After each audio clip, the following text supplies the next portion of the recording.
Les amis, me voici à l'Assemblée nationale. Comme vous le savez, en 2022, je m'étais lancé le défi de passer 24 heures avec les candidats à la présidentielle.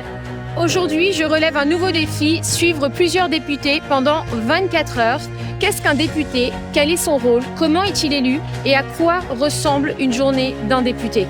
Réponse tout de suite avec Prisca Thévenot, députée de la 8e circonscription des Hauts-de-Seine.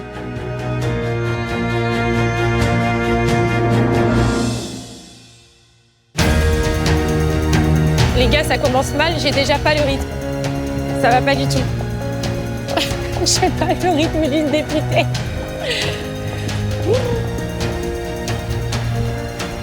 Ça m'arrête. Prisca Thévenot, ça va? Très bien, c'est la petite course du matin. Merci de me recevoir. Avec grand plaisir. Députée Renaissance. Exactement. C'est bien, c'est parti de Macron du coup, du président, enfin de monsieur le président de la République. Oui, qui était alors Emmanuel Macron, candidat à l'élection présidentielle. Et toi, tu es députée depuis quand? Je suis députée depuis 2022. D'accord, ok. Et là, on a d'abord amené tes enfants à l'école. Ouais. Donc tous les matins, tu te lèves comme ça? Tous les matins, c'est un peu le moment famille.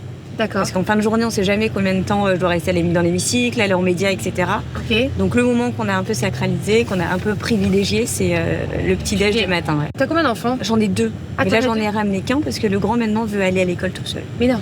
Mais ouais. On te reconnaît dans la rue? Oui. Quand tu vas à l'école? Oui. Les gens savent qui tu es? À peu près, oui. Évidemment, parce qu'on doit beaucoup être très médiatisé quand même. Oui, mais voilà, c'est quand je suis avec les enfants, je suis avec les enfants. Et les gens viennent te parler, ils sont gentils, ils te parlent de politique. Non, il y a eu par contre des moments où, alors on parle pas de politique devant l'école, et, même sur la rue, le chemin pour aller à l'école, personne pose des questions. Après, quand on a déposé, ça peut arriver. D'accord. Sur certains sujets, sur des textes, des lois, des polémiques, c'est le moment où on se questionne un peu. Mais après, c'est vrai que le moment où j'ai le plus de personnes qui sont venues me voir, c'est vraiment de la dissolution. Ah oui, ils étaient inquiets. Et en fait, non, c'est plutôt on vous soutient, allez-y. Ah ouais ouais. C'était assez sympa. étonnant. C'est gentil. C'est très gentil. Ah non, c'est toujours très gentil. Donc tu te gardes ce moment famille. C'est un rythme quand même. Hein. C'est un rythme, mais que j'ai pris. Et après, j'accepte de pas être la maman parfaite, en fait. Et donc, t'es une des députées, on va dire, les plus connues du parti Renaissance. On va dire médiatique. Médiatisée. J'en suis une, oui. Il y a beaucoup de femmes. On est arrivé en 2016-2017 avec vraiment une vague de nouvelles têtes, mais aussi beaucoup de têtes féminines. D'accord. Et avec des têtes féminines qui ont tout de suite marqué les esprits, marqué la politique et fait des choses. Je pense notamment à Marlène, Oui. Qui a énormément fait. Mais c'est vrai qu'il faut faire attention parce que si on n'y prend pas garde, on a beau être là autour de la table, on ne donne pas forcément la parole. C'est vrai? Ouais, faut faire toujours attention. Ça, on va y revenir dans la journée parce que j'ai plein de questions sur le rôle de la femme dans la politique. Ouais. Comment vous êtes vus? Enfin, moi, quand j'avais fait les interviews aux candidats à la présidentielle, j'avais été choquée de la différence de traitement des femmes. Mais même médiatiquement, je trouve. Ouais. Les journalistes, tu vois, tout ça. Mais c'est toujours un peu comme ça. Une fois, j'avais eu ça en plateau et j'avais tout fait couper court. On n'avait pas contre-argumenté mon argument sur un plateau de débat. On m'avait juste considérée comme une femme, en fait. En disant, mais non, mais vous comprenez rien. Enfin, Mais non. jamais on aurait dit ça à un homme. Bien sûr. Et donc là, j'avais coupé court, donc ça s'est arrêté. Mais c'est vrai qu'on doit toujours faire attention. Toujours faire attention. Et puis les critiques que reçoivent en général les femmes politiques, c'est souvent sur le physique. Tu sais, quand il y a les moqueries, parce que on va pas se mentir, il y a des moqueries sur les réseaux sociaux, etc.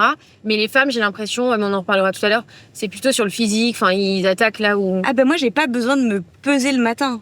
Ouais. J'ai juste à lire les commentaires Twitter et je vois si j'ai grossi ou pas, quoi. Ah ouais? Ah, c'est génial. Elle a grossi, elle est machin. Elle a l'air méchante. Enfin, à quel moment ce genre d'argument arrive chez un homme? Ouais, jamais. Jamais. Donc, faut pas y prêter attention, mais ça montre. Parce que si on passe son temps à venir commenter ces trucs qui servent à rien, on perd notre temps. Et c'est peut-être ce qu'ils veulent. Mais ça montre qu'il faut faire hyper attention parce que ça repart vite, en fait. Bien sûr. Et tes enfants, ils ont conscience de ton rôle, de ta place dans la société, de ce que tu fais? C'est venu petit à petit. Quand j'ai commencé à m'engager derrière le président de la République, donc à l'époque candidat, mon grand avait 2 ans et demi et mon petit avait quelques mois, 3-4 mois. Donc tout petit. Donc en fait, ils ont connu que ça. Je prenais même la poussette. Avec le petit, c'était pratique pour mettre les tracts en dessous, donc tout le monde était content. Donc ils ont connu que ça. Ensuite, il y a un deuxième truc, c'est que je n'ai pas de télé à la maison. Ah bon? Non. Pas de télé? Pas de télé. Enfin, il y a des écrans. Voilà, il y a des écrans, mais il y a pas de télé, donc on n'allume pas la télé.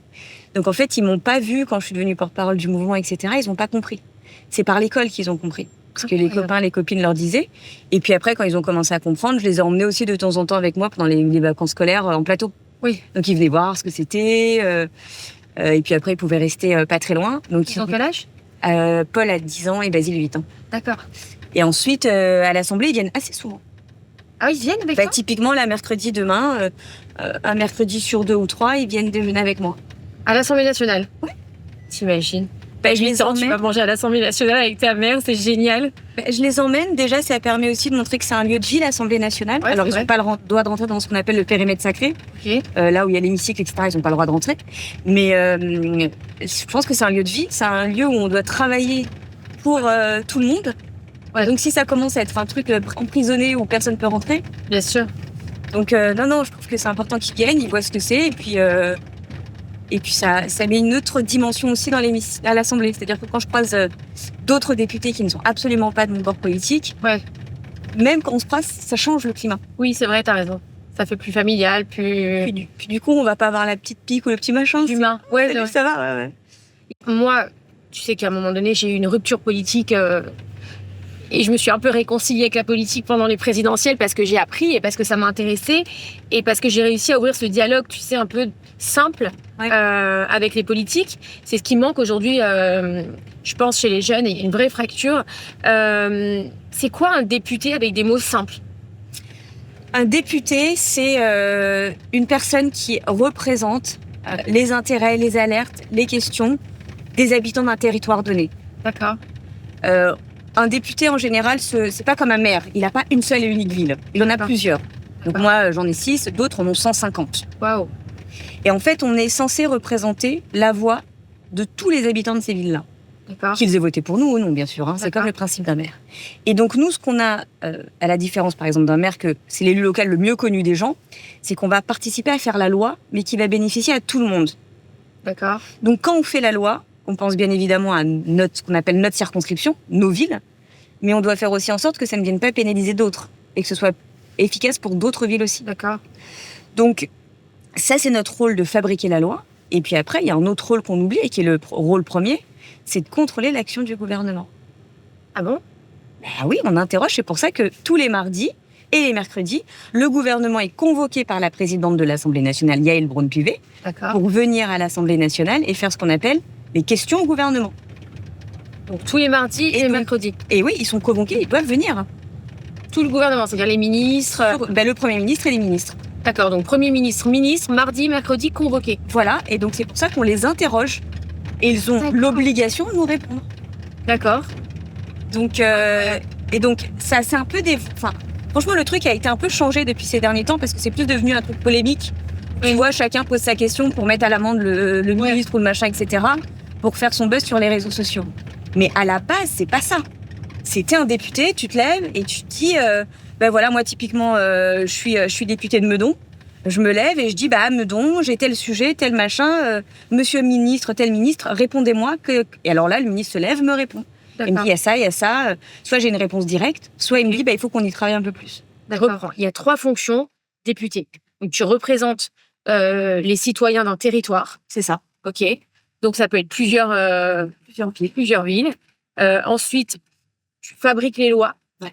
Mais du coup pour la France entière. Ouais. Voilà. Et ensuite, vous posez les questions ou vous êtes contrôleur de l'action du gouvernement. De l'action du gouvernement. D'accord.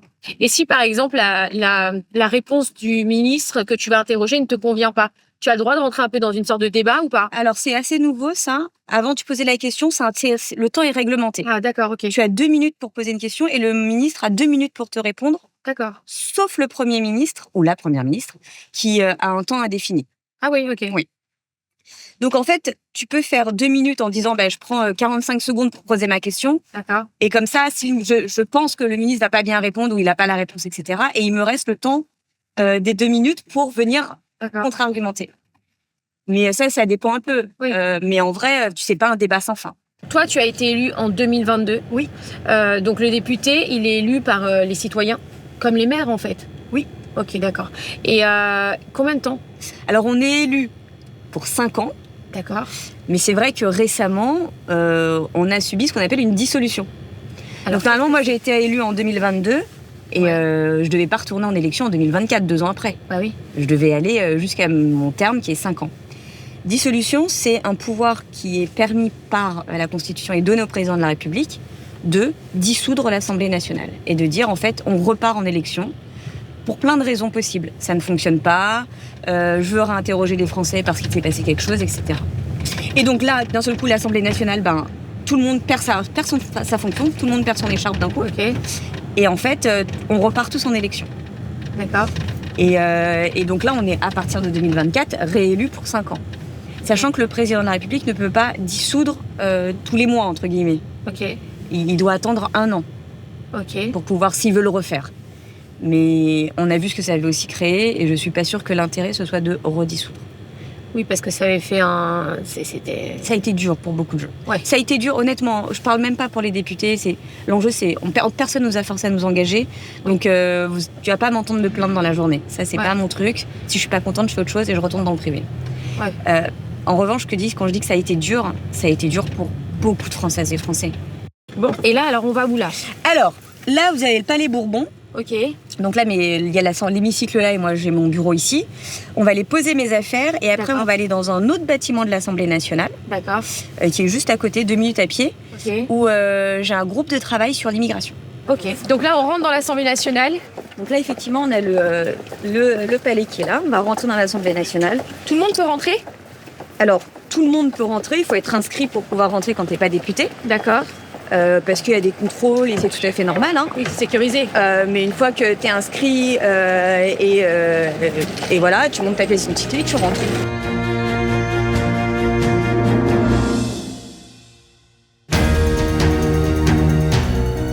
Bienvenue. C'est moi. Ouais, qu'est-ce qu'on fait maintenant? Là, on va aller sur la première réunion. C'est un groupe de travail. C'est quoi un groupe de travail? Donc, ça veut dire qu'il n'y a pas une loi qui est faite dessus. D'accord. Mais que s'il y a une loi, ou peut-être qu'il n'y en aura pas, mais en tout cas, on a besoin d'avoir une réflexion et de savoir ce qu'on en pense et comment on va avancer dessus. C'est des sujets qui sont dans l'opinion publique, qui sont dans le débat, dans les médias. Et nous avons besoin d'arrêter une position. Mais avant d'arrêter une position simplement en faisant comme ça ou un coup de tweet, on travaille, on se réunit entre nous, on convoque des experts, on fait un peu de brainstorm, etc. plusieurs fois, et puis on se donne une position. Et là, on va dans un autre bureau, un autre bâtiment. Parce qu'en fait, change de bâtiment. On change de bâtiment. C'est hyper grand, en fait. En fait, oui, on est 577 députés, et pour chacun des députés, tu as 2 ou 3 collaborateurs. Oui. Donc, en fait, ça prend beaucoup de place. Et chaque député a un bureau comme ça? Non, il y en a. Alors moi, avant, j'avais un bureau dans un autre bâtiment qui est rue Aristide Briand, qui est à côté, et on était tous dans le même bureau. D'accord. Et donc là, on est. Moi, je suis ici parce que j'ai demandé à être plus proche, et puis pour coordonner les porte-paroles, être pas loin des médias, c'est quand même plus simple. Mais en fait, on a tous des bureaux de taille. Il y a aucun bureau qui se ressemble réellement, en fait. Et celui qui est un député, par exemple, qui habite dans le sud, il a aussi un bureau ici? Oui, il a aussi un bureau ici, mais en général dans l'autre bâtiment encore. Où là, on appelle ça des bureaux-chambres. D'accord. Ils ont un lit. Alors que tu vois pas, hein, tu rentres pas et t'as un lit machin. Oui. Mais t'as un lit qui se déplie et ils peuvent dormir dans leur bureau. Mais non. Bien sûr. Ah, donc ceux qui sont dans le sud, enfin, par exemple, ils viennent dans leur bureau et ils dorment dans leur bureau? Ouais. Ils ont une salle de bain et tout? Oui. C'est incroyable ce que tu me dis. C'est comme une chambre d'hôtel. Ils ont leur bureau et ils dorment dans le... C'est pour ça qu'on appelle ça une chambre de bureau. Okay. On a l'impression que tout le monde peut être élu député, non? La force, alors, faut être majeur, etc., mais inscrit sur les listes électorales. Donc oui, ça laisse beaucoup de personnes en capacité de devenir député, c'est-à-dire d'être élu député. Donc, il faut juste être majeur. Il y a 3 conditions, être majeur et être inscrit sur une liste électorale. Puis il y en a une autre, mais oui, enfin si je pourrais répondre à ta question, une fois qu'on a enlevé tout ça, tout le monde peut être député. Et c'est une chance, parce que on est là pour représenter les femmes et les hommes qui constituent notre pays. Oui. Donc il faut qu'il y ait une large diversité. Bien sûr. Tu vois, il faut qu'il y ait des infirmiers, comme des papas au foyer, comme des cadres, comme des médecins, comme des gens qui ont connu le chômage, etc., etc. Il faut qu'on puisse tous incarner ce qu'est la France. Mais tu peux travailler en même temps? Tu me dis un infirmier, mais est-ce qu'il peut être infirmier et en même temps député? J'ai une collègue qui est médecin et qui effectivement, parce qu'enfin on sait qu'il y a quand même des tensions sur le nombre de médecins et qu'on n'en a pas assez. Donc oui, elle continue à exercer, mais une journée par semaine. D'accord. Ensuite, c'est assez compliqué. Donc, il y en a, tu vois, sur ce genre de métier où ils le font, mais tu vois, c'est parce qu'en fait, c'est aussi un engagement pour le pays, en fait. Sûr. Ensuite, pour d'autres métiers, moi, tu vois, je peux pas faire un autre métier. Enfin, si j'avais été médecin infirmière, sûrement, je l'aurais fait. Ouais. Mais là, je travaillais dans le privé avant, ça n'a pas de sens. Et du coup, je peux me consacrer. Je gérais des centres d'appel. Ah ouais? Ouais. C'est les gens qui t'appellent, là. Bah oui, je connais. Voilà. Incroyable. Ok. Donc, je faisais ça. J'aurais aimé t'avoir en patronne, responsable. Oui, il faut y aller, c'est ça? Ok.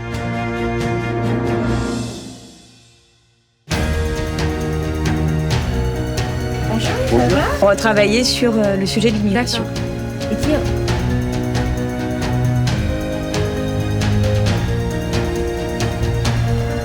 On vous laisse travailler. Ok. On est maigre en fait, elle a enchaîné nos réunions. J'ai perdu dans l'Assemblée nationale. Bâtiment.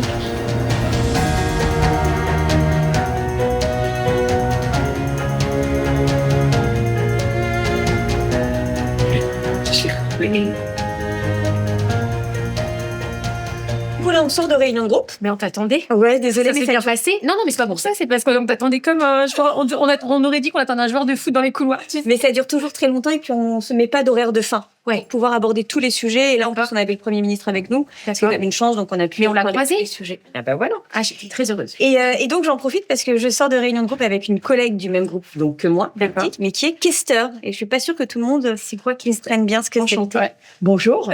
Alors, questeur, en fait, on est élu par tous les députés, enfin, du moins ceux qui veulent voter pour nous. D'accord. Et en tant que questeur, on est les maires, M-A-I-R-E, de l'Assemblée nationale.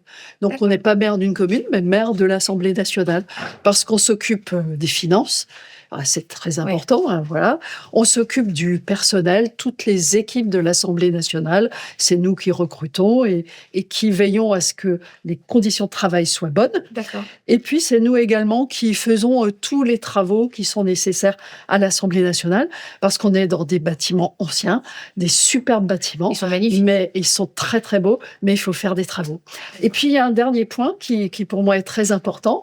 Nous sommes là aussi en tant que questeurs pour veiller à ce que les collègues députés aient des conditions de travail optimales pour qu'ils n'aient pas besoin de s'occuper trop des questions matérielles et pour leur simplifier la vie. Oui, bah, merci beaucoup en tout cas. Merci à vous. Et je suis ravie parce que moi j'ai appris quelque chose aujourd'hui. Voilà. Et puis à bientôt, j'espère. Merci, mais avec plaisir. Merci Sinon, beaucoup. on se voit en QAG. À tout à l'heure.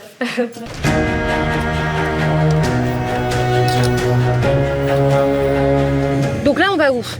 Donc là, on va au ministère de l'Éducation nationale. D'accord. Une maison que je connais très bien, pour y avoir été avec Gabriel Attal, pour aller voir Elisabeth Borne, qui est la nouvelle ministre en charge. D'accord. Parce que j'ai un certain nombre de sujets que j'avais remontés à l'ancienne ministre en charge sur ma circonscription, et j'ai plein d'interrogations sur lesquelles j'ai pas de réponse. D'accord. Donc je lui ai envoyé déjà ce que j'avais comme interrogation, et là je vais la voir notamment pour pouvoir aborder ces sujets de fond. Elisabeth Borne a reconnu publiquement qu'elle n'était pas spécialiste justement de l'éducation nationale. Qu'est-ce que tu penses toi de sa nomination en tant que ministre de l'éducation nationale? Je pense que Elisabeth Borne connaît parfaitement le sujet de l'éducation nationale, puisque elle a été première ministre de la France. Et quand on est première ministre de la France, on connaît le sujet de l'agriculture, on connaît les sujets de l'éducation nationale, on connaît le sujet de la santé, on connaît le sujet de la gestion de notre démocratie et des finances publiques. Oui. Donc en fait, elle connaît tous ces sujets-là.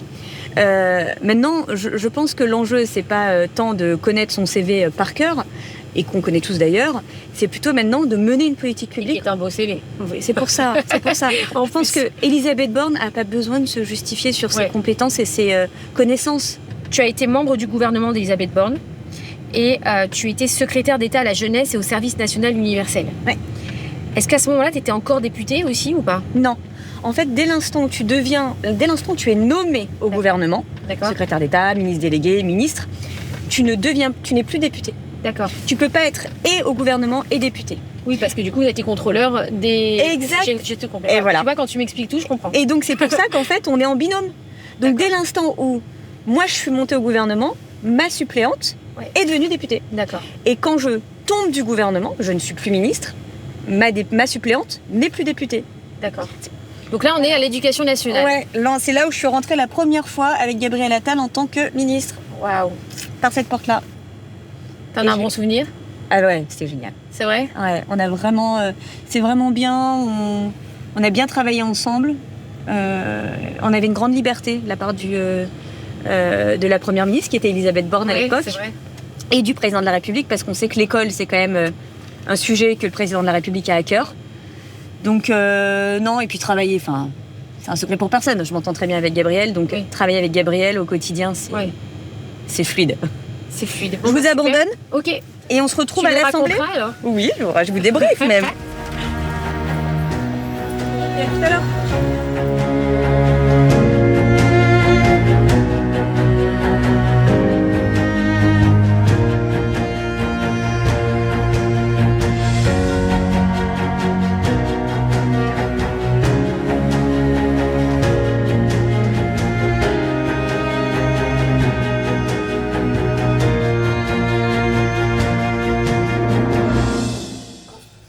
Bonjour à toutes et à tous.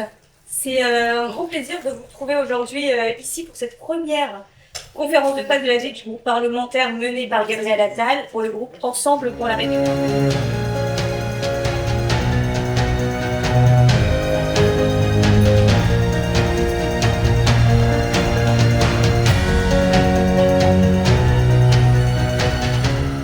Est-ce qu'elle est sympa? Est-ce que c'est une vraie députée? Non, mais on la suit parce qu'on découvre un petit peu le métier de député. Et voilà, je voulais savoir ce que vous pensez de Prisca en tant que députée. Quel atout? Quels atouts elle a? Ça, j'ai pas. Alors. Non, mais moi, c'est compliqué pour moi de me poser une question sur Prisca en tant que députée, parce que pour moi, Prisca, c'est beaucoup plus que ça. C'est le S, comme on dit, c'est le sang. Non, mais voilà, avec Prisca, on s'est connus d'abord en tant que militant à En Marche. Et puis après, Prisca a été élue députée, enfin, en 2022. Et puis ensuite, on a été ensemble. Moi, j'étais au gouvernement et Prisca m'a rejoint. Et on a noué des liens qui sont à la fois politiques et personnels. Et pour moi, ça a été un des principaux soutiens quand j'étais au gouvernement. D'abord en tant que ministre et ensuite en tant que Premier ministre. Parce que vous le savez, en politique, vous n'avez pas toujours des amis autour de vous, y compris dans votre groupe ou dans votre parti. Vous avez des gens qui ne vous veulent pas toujours du bien. Et donc, avoir des soutiens auprès de vous, c'est quand même, ça fait toute la différence. Et en plus de ça, c'est une très bonne députée, une très bonne politique. Voilà, je le vois. Son point fort? Son point fort, d'abord, c'est qu'elle est courageuse. Elle se défile jamais.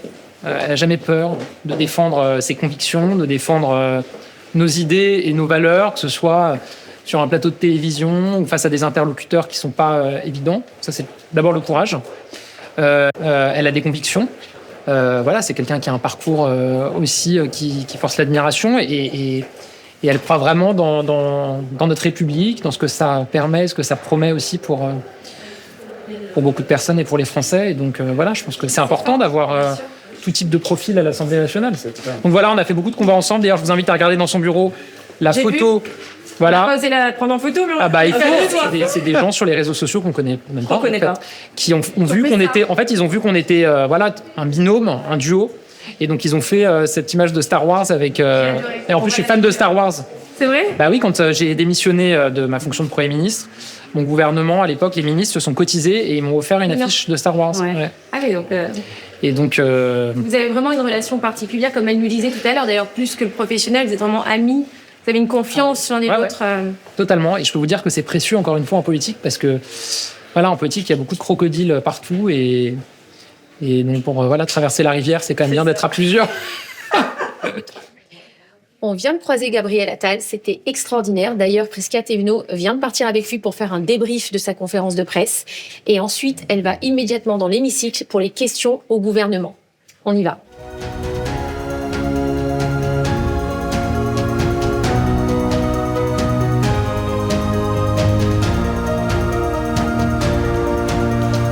Bonjour Virginie. Bonjour. Donc vous êtes suppléante de Prisca Thévenot. Tout à fait. Et vous étiez députée aussi, c'est ça? Exactement. J'ai été suppléante lors des élections législatives de 2022. D'accord. Donc nous sommes présentés en binôme sur la 8e circonscription des Hauts-de-Seine où nous avons remporté les élections. Pendant un an, elle a siégé à l'Assemblée nationale. Et puis quand elle est montée secrétaire d'État à la jeunesse, puis porte-parole du gouvernement, je suis devenue députée en août 2023 jusqu'au 9 juin 2024, 21h. où tout s'est arrêté suite à la dissolution. En fait, quand vous faites le choix d'être en binôme comme ça, il y a toujours donc un titulaire, entre guillemets, et un suppléant. Tout à fait. Qu'est-ce qui vous pousse à justement vouloir ce rôle de suppléant? Qu'est-ce qui vous plaît dedans? Alors, pour refaire un tout petit peu l'histoire, mais en essayant d'être en condensé, je suis élue à la ville de Meudon depuis 2008, D'accord. où je suis maire adjoint. J'ai été maire adjoint en charge de l'éducation, puis première maire adjointe pendant 3 ans sur les sujets d'éducation. Et en fait, ce binôme, il a été assez naturel, en représentant de mon côté le local, Prisca sans doute plus le national. Et en fait, je me suis pas posé la question du titulaire suppléant. On s'est vraiment embarqué dans l'aventure comme binôme. Alors évidemment, suppléant, on peut rester suppléant toute la durée de l'histoire ou de la mandature. Donc c'est une chance de pouvoir monter après à l'Assemblée nationale en tant que député. Mais l'idée n'était pas d'être titulaire ou suppléant, mais vraiment de former un binôme de terrain. Et qu'est-ce que vous aimez chez Prisca? Qu'est-ce qui vous pousse à avoir cette envie? Parce que je vous vois toute sincère, pleine de... C'est hyper intéressant parce qu'on se rend compte que finalement, vous savez, la politique est un peu déshumanisée de l'extérieur. Et puis finalement, quand je vous rencontre et quand je vois un petit peu tout l'entourage de Prisca, j'ai l'impression qu'au contraire, il y a beaucoup d'humanité, il y a beaucoup de feeling, il y a beaucoup d'affection. Moi, j'adore travailler avec Prisca. Et c'est pas pour rien qu'aujourd'hui, je suis sa collaboratrice à l'Assemblée nationale. Un autre député m'aurait demandé d'être sa collaboratrice, j'aurais refusé. J'ai accepté parce que c'est Prisca. Parce qu'on porte ensemble des valeurs, parce qu'on se bat pour les mêmes choses, qu'on a les mêmes convictions. Alors, de temps en temps, on échange aussi. On n'est pas forcément d'accord sur tout, mais je pense que c'est le propre d'un binôme. Mais je crois qu'on a vraiment le même objectif, c'est d'être au service. Et moi, c'est ce que je fais depuis 2008, depuis que je suis engagée en tant qu'élue locale. Vous allez sur le terrain. Exactement, j'adore ça. Comme elle, du coup. Exactement.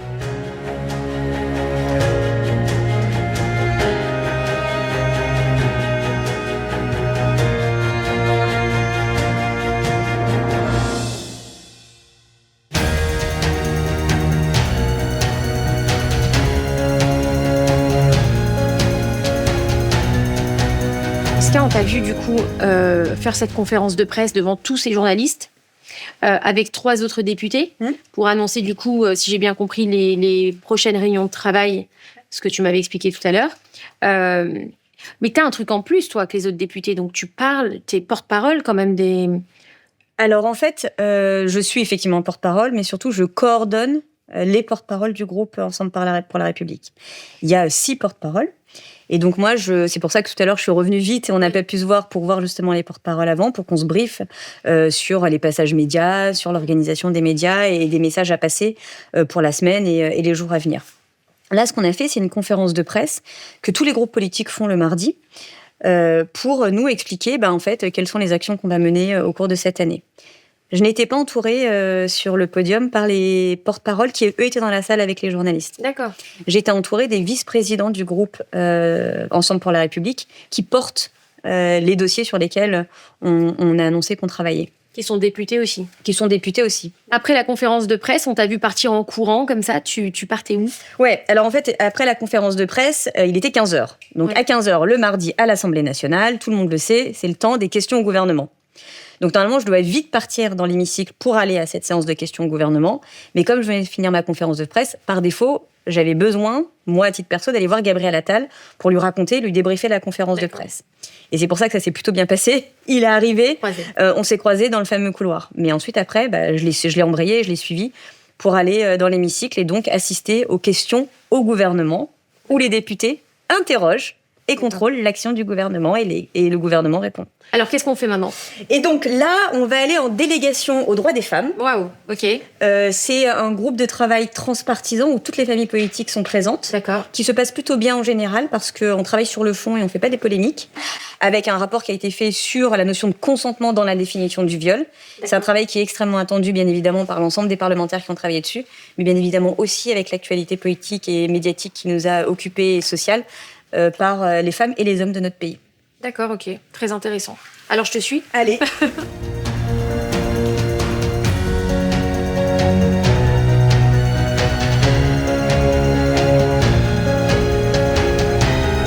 Ouais, à tout.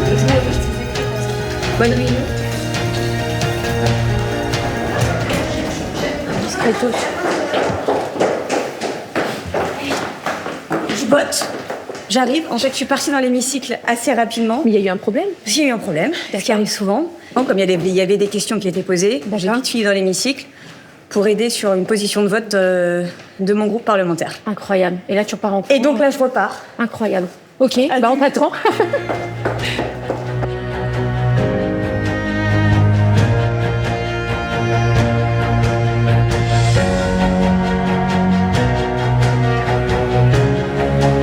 Priska, j'ai une petite séquence. C'est des questions tac au tac. Allez, c'est ma parti. séquence préférée. Quel est le groupe le plus dangereux selon toi à l'Assemblée nationale et pourquoi? La LFI, parce qu'en fait, ils sont là pour déstabiliser et détruire les institutions. D'accord. Est-ce qu'il y a un député en particulier qui te pose problème dans la LFI? Non, c'est le fonctionnement de la LFI dans sa globalité. Je vais pas faire un classement de celui qui est plus indécent que l'autre. Ils sont tous indécents pour toi? Ouais. Ok. Quel est le meilleur député actuellement selon toi? Je sais pas s'il y a de meilleurs députés. Je pense que il y en a dans toutes les familles politiques et je le souhaite et je l'espère. Mais ça dépend aussi comment se positionnent les uns et les autres. Donc, est-ce qu'on est là pour alerter? Est-ce qu'on est là plus pour travailler les textes de loi? Est-ce qu'on est là pour tout ça en même temps? Je pense que là, c'est aux Françaises et aux Français de nous le dire. Ok. Mais celui que tu ressens le plus? Bah, moi, c'est Gabriel Attal. Ok. Quelle qualité est indispensable pour être un bon député selon toi? Être député, c'est être parlementaire. Donc, on est censé parlementer, donc parler. Et à l'inverse, moi, je pense qu'être un bon député, c'est savoir écouter. Si tu peux représenter un autre groupe politique pour un jour, lequel choisirais-tu? Aucun. T'es à fond, ouais. Ah non, je me suis engagée, je suis une marcheuse, je me suis engagée derrière Emmanuel Macron, je fais partie du groupe Ensemble pour la République avec Gabriel Attal. Enfin, je pense que si on veut s'engager en politique, il faut être ferme sur ses convictions. Ouais. Donc si c'est demain pour changer de parti politique, bah, j'autant arrêter la politique. Ah, tu arrêterais carrément la politique? Je vois pas, moi je me suis engagée pour porter des convictions et des engagements et des valeurs. Et aujourd'hui, la seule famille politique pour moi qui incarne tout cela en même temps, avec aussi le courage de ne pas tomber dans le populisme et dans les sondages d'opinion, c'est le groupe dans lequel je suis aujourd'hui. Donc je crois que tu l'as vu tout au long de la journée, et là la journée se termine pas du tout et la nuit se termine pas du tout pour moi. Tout le temps que je passe là, je le passe parce que ça me fait plaisir et parce que ça a du sens. Si demain ça n'a plus de sens, je préfère rester avec mes enfants. Y a-t-il un parti avec lequel tu ne travailleras jamais? Il y en a deux, le RN et la LFI. Les extrêmes. Voilà, mais les deux, Ok. pas l'un ou l'autre, les deux. Y a-t-il un député pour lequel tu as une admiration secrète? Je sais pas si c'est une admiration secrète, mais en tout cas j'ai beaucoup de respect, alors qu'il fait pas partie de ma famille politique. C'est Sébastien Pétavy, qui est au groupe Europe Écologie et qui travaille beaucoup sur les sujets de santé des femmes et de droits des femmes. Et je dois dire que si on n'est pas d'accord sur tout, on arrive à se respecter, à avoir un vrai débat respectueux. Donc ça, c'est assez agréable. C'est pas très fréquent, mais c'est assez agréable. Si tu pouvais changer une seule règle de fonctionnement à l'Assemblée, laquelle ce serait? Ça serait peut-être d'arrêter de tout filmer en permanence. Que l'hémicycle soit filmé en permanence, c'est important. Que les votes soient rendus publics, c'est important. Et il n'est pas question de revenir dessus, heureusement. En revanche, en commission avant, c'était pas filmé. Et donc ça permettait vraiment de pouvoir travailler des compromis. Écrire l'ambiance générale à l'Assemblée en un mot. Lequel choisirais-tu? En un mot, fourmilière. Parce que ça fourmille, ça grouille en réalité. Ça grouille dans les débats, ça grouille, on entend des bruits de pas partout, on entend des gens qui courent partout, on entend des gens au téléphone un peu partout à l'Assemblée nationale. En fait, c'est un endroit où ça grouille énormément et il faut vraiment que ça soit dans cet esprit-là pour travailler pour celles et ceux qu'on représente. Quel est le meilleur Premier ministre que la France ait connu? Gabriel Attal. Non mais tu me dis du tac au tac, alors moi je te réponds du tac au tac et ça n'enlève en rien le travail qui a été fait par Édouard Philippe, par Jean Castex et bien évidemment par Elisabeth Borne. Quel est le moment le plus marquant que tu as vécu à l'Assemblée? Quand Yael Braun-Pivet est devenue la première femme de l'Assemblée nationale. Ah ouais? Ah ouais, j'ai eu ma petite larme. C'est vrai? Ouais, j'ai eu ma petite larme, il y avait sa famille qui était là, c'était hyper important.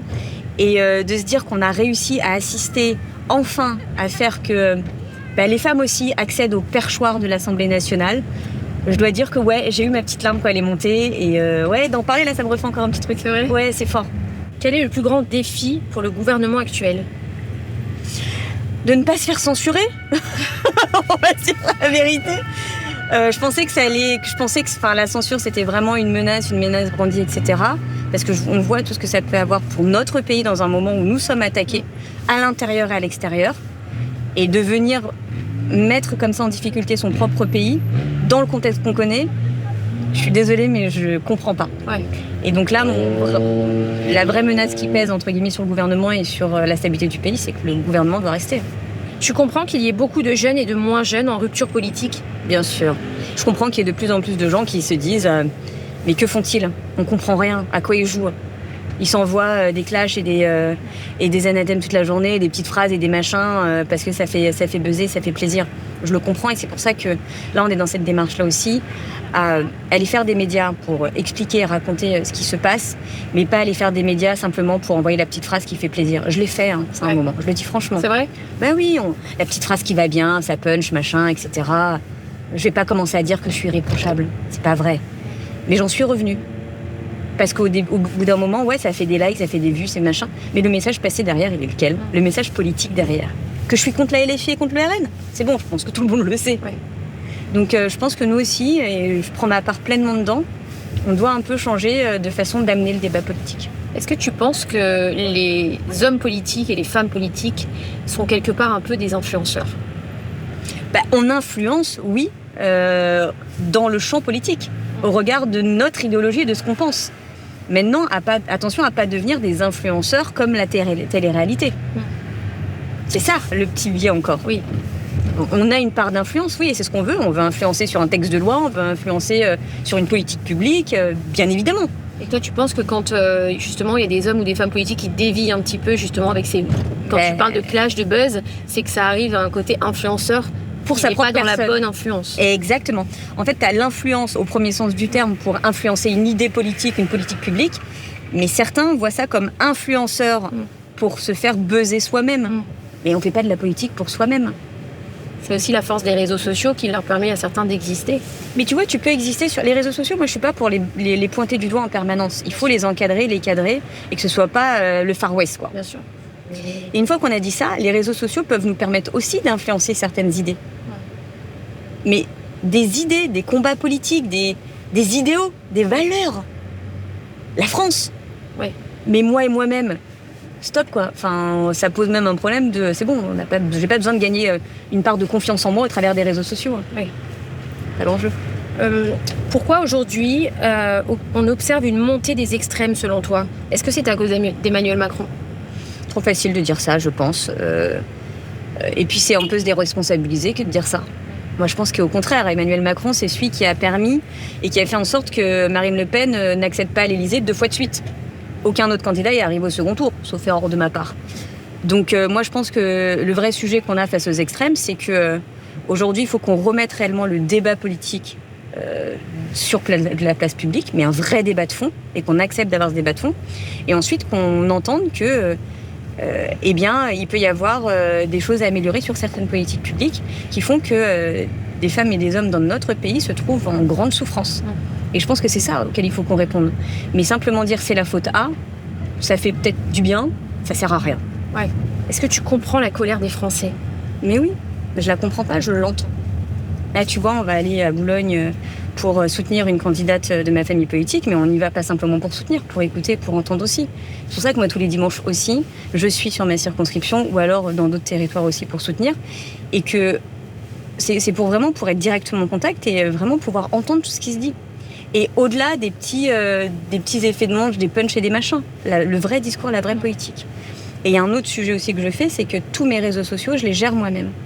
Donc je lis tous les messages privés. T'as aucun community manager? Non. Parce que du coup, les gens qui me parlent, ils me parlent à moi. Quand je dis je fais question ouverte, ça m'arrive de temps en temps le dimanche, c'est moi qui réponds. D'accord. Et ça me permet aussi de garder de garder les pieds sur le sol, quoi. Sinon, très vite, tu vois, on est enfermé, hein. Oui. Très vite, t'es enfermé. Et la Prisca qui avait 15 ans, elle s'imaginait un jour porte-parole du gouvernement, députée Jamais. Ça va sûrement te faire... tu vas me dire, ouais, mais n'importe quoi. Mais en vrai, je suis ultra méga timide. Ah bon? Ouais, quand j'étais gamine, tu vois, tu me parles pas, alors j'avais plein de copains et copines, il n'y a pas de sujet. Mais parler devant un public, jamais de la vie. Parler devant une caméra, encore moins. Et c'est pour ça que j'ai souvent une petite émotion quand je parle de moi. Parce que du coup, je brise un peu. Mais quand je me sers de ma voix pour parler pour les autres, là, je suis super à l'aise. Donc si à 15 ans, on m'avait dit tu seras un jour député, tu vas devenir porte-parole du gouvernement et tout, j'aurais dit je ne crois pas. T'es fière aujourd'hui de ce que t'es devenue? Je sais pas. Je pense que je verrai plus tard. Je verrai surtout ce que mes enfants en diront. Est-ce qu'ils me reprocheront de m'être engagée, d'avoir peut-être un peu passé moins de temps avec eux? Ou est-ce qu'ils seront contents? Je pense que cette question-là, c'est eux qui y répondront. En parlant des réseaux sociaux, justement, est-ce que pour nous, tu accepterais de répondre à 3 de tes commentaires sur Instagram en direct? Allez, on y va. Alors, je te lis un commentaire de Guy Zinger. La vérité, c'est que si cette jolie jeune femme n'en était pas une, elle n'aurait certainement pas le poste qu'elle occupe en politique.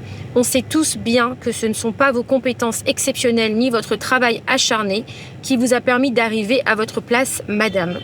Bon, monsieur, visiblement, même si c'est un pseudonyme, rappelle qu'on doit toujours continuer à se battre pour exister en politique en tant que femme et être considérée pour ce qu'on dit et pas pour ce qu'on est.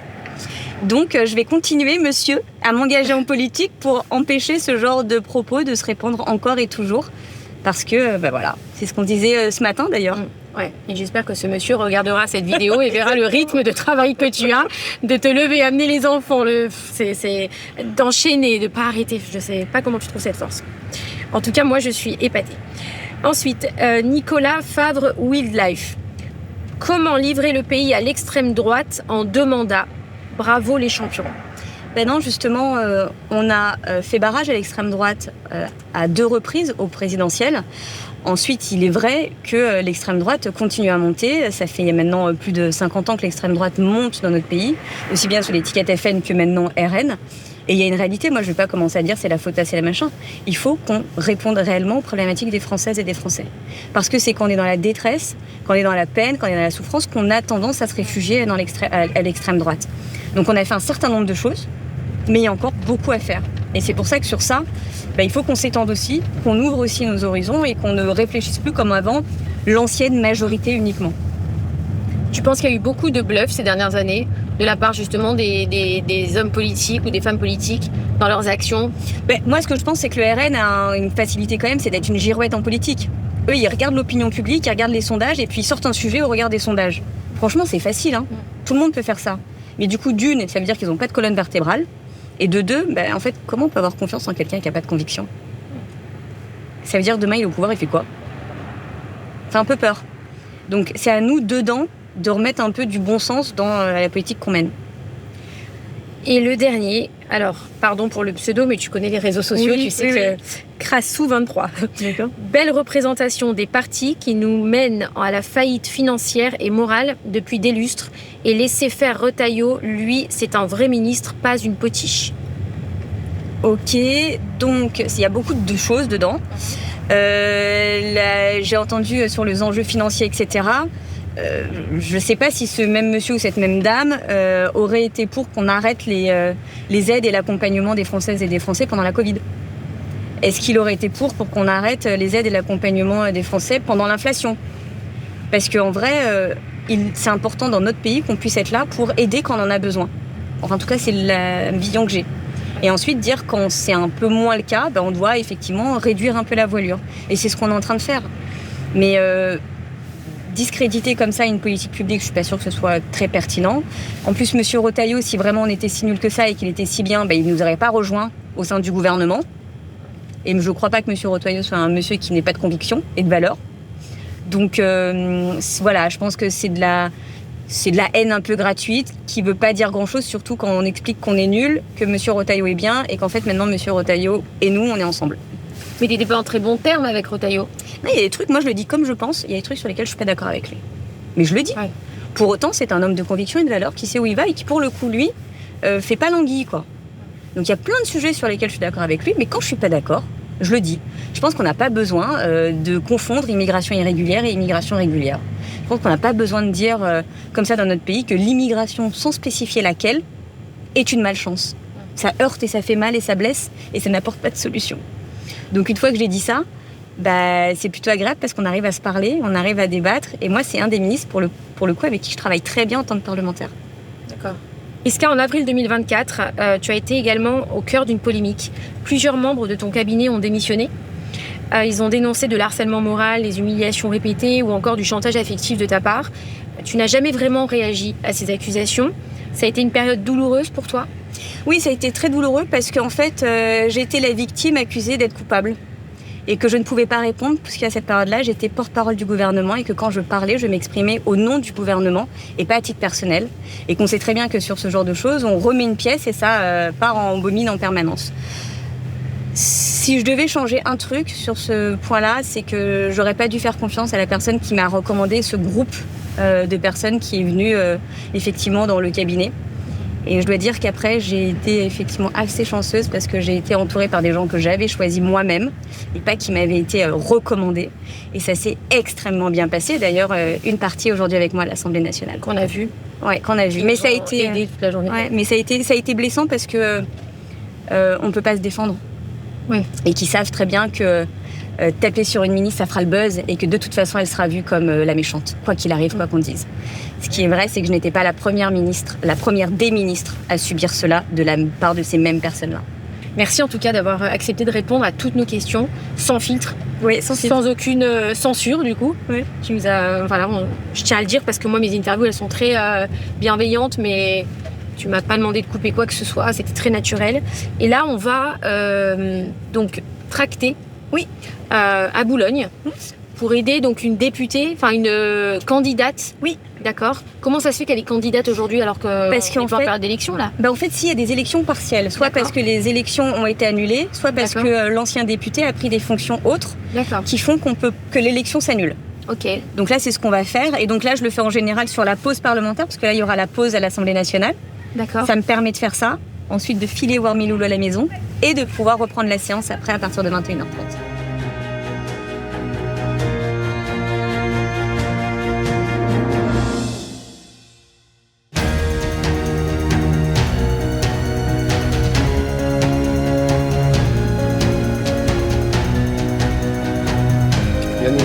Ça va? Ouais. Bonjour. Ça va? Franchement, j'habite la ville depuis 18 ans. Ah oui. Et je crois que c'est important pour les Boulonnais d'avoir enfin une députée de terrain à leur écoute, à leur côté, pour porter les sujets à l'Assemblée nationale et siéger aux côtés de Prisca Thévenot, Gabriel Attal, qui est aussi députée de Boulogne.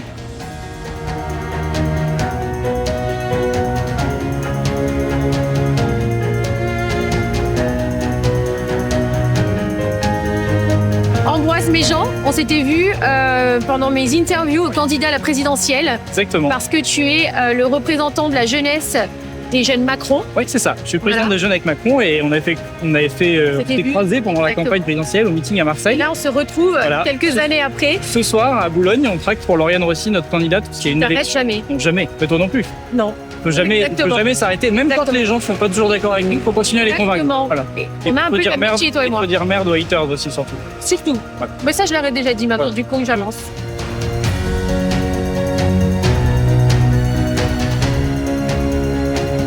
Jessica, je te laisse finir tout ça. Merci beaucoup. Merci à toi. Bravo déjà pour cette journée marathon incroyable. Et je te laisse le mot de la fin. Merci de nous avoir reçus, déjà de nous avoir ouvert tes portes sans filtre, sans tabou, sans rien, sans aucune demande de ta part. Enfin, tout a été hyper fluide. J'ai compris beaucoup de choses, j'ai appris beaucoup de choses et j'espère que les gens qui vont regarder cette vidéo vont en savoir plus sur la politique et le rôle d'un député grâce à toi. Et je te laisse le mot de la fin, du coup. Voilà. C'est gentil, merci beaucoup. Moi, c'est plutôt te remercier toi et l'ensemble de tes équipes parce qu'il y a quand même du monde là derrière la caméra qui permettent de faire ce tournage-là, qui permettent le suivi.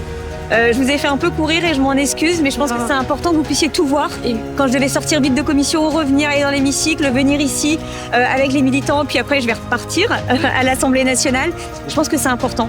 Parce que là, en fait, on voit l'envers du décor. Et c'est peut-être aussi ça qui va peut-être, je l'espère, rassurer sur notre engagement et le sens qu'on veut donner à l'écharpe qu'on nous a confiée. Donc vraiment, merci pour cette initiative et à très vite. Merci à toi. À très vite. Et bon, plein de bonnes choses. Et après, tu repars à l'Assemblée. Après, je repars à l'Assemblée, oui. Courage. Merci Prisca. Merci. Et plein de bonnes choses. Et à bientôt. À très vite.